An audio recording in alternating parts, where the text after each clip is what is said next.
মনে হচ্ছে কারো ষড়যন্ত্র আছে। এমসে ঘুষ দিয়ে কাজের বরাত, আধিকারিককে ঘুষ দিয়ে কাজ নিতে গিয়ে হাতে নাতে পাকড়াও। শিলিগুড়িতে ঠিকাদারের বাড়িতে রাতভর সিবিআইয়ের অভিযান শেষে ভোরে গ্রেপ্তার করা হলো অসীম কুণ্ডু নামে ওই ব্যবসায়ীকে।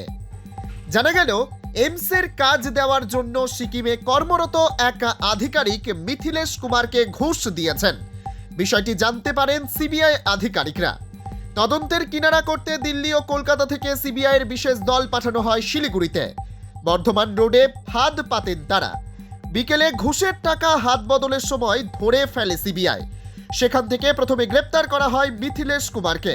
এরপর তার দেওয়া সূত্র ধরে অসীম কুণ্ডুর বাড়িতে পৌঁছে যান তারা। রাতভর জোর তল্লাশির পর গ্রেপ্তার করা হয় অসীম কুণ্ডুকেও। জানা গিয়েছে, দীর্ঘ তল্লাশিতে অভিযুক্ত ব্যবসায়ীর বাড়ি থেকে বেশ কিছু গুরুত্বপূর্ণ নথি বাজেয়াপ্ত করেছে সিবিআই। ঘুষকাণ্ডে নাম জড়িয়েছে অসীম কুণ্ডুর ভাইপোরও, যদিও শেষ পাওয়া খবর অনুযায়ী এখনও তার দেখা পাওয়া যায়নি। অসীম কুণ্ডুকে গ্রেপ্তারের পর শিলিগুড়ি সংলগ্ন এনএইচপিসির বাংলোতে নিয়ে যাওয়া হয়। ঘটনা প্রসঙ্গে অসীম কুণ্ডুর আত্মীয় তথা আইনজীবী সুরভি পাল বলেন, একজন সরকারি কর্মচারীর বিরুদ্ধে ঘুষ নেওয়ার অভিযোগ রয়েছে, অনেক দিনের অভিযোগ। সিবিআই এর দল সার্চ ওয়ারেন্ট নিয়ে এসেই তদন্ত করেন। এখনো বিষয়টি আমাদের কাছে স্পষ্ট নয়। আরে মনীষ, পিছনে যাও না, এই যে কেউ ঝুল। আরে পিছনে চলে আসো না সবাই, পিছনে আসো পিছনে আসো, সামনে সবাই পিছনে চলে আসো না। আরে পিছনে চলে আসো না। কি বলবে? কি বলবেন আপনি? কি বলবেন দাদা? কি বলবেন? কি বলবেন দাদা? দাদা আপনাকে অ্যারেস্ট করা হলো, কি বলবেন? দাদা কত টাকা ঘুষ দিয়েছিলেন? দাদা কি হলো? জায়গা দাও यार, জায়গা দাও। কত টাকা ঘুষ দিয়েছিলেন?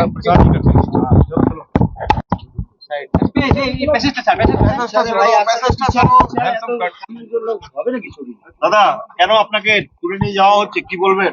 দাদা কি বলবেন, কেন আপনাকে অ্যারেস্ট করা হচ্ছে?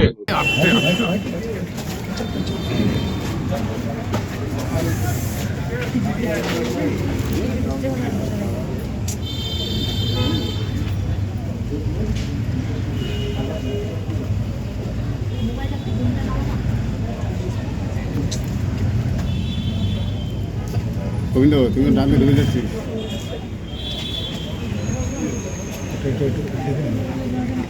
আমি উল্টা দিকে যাই।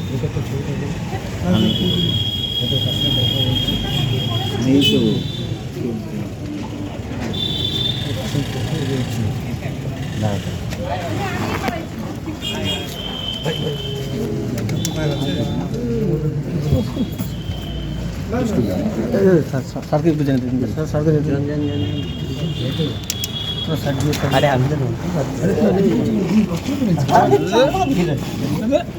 দাদা দাদা আগে যাও না, এই পারে যাও তো। আরে মাথা তোমার মোবাইল ঢুকে যাও, কি করতেছে ওটা খুলে রাখো। তাই তো করতেছে। দাঁড়ান না, আমার চোখে লাগছে।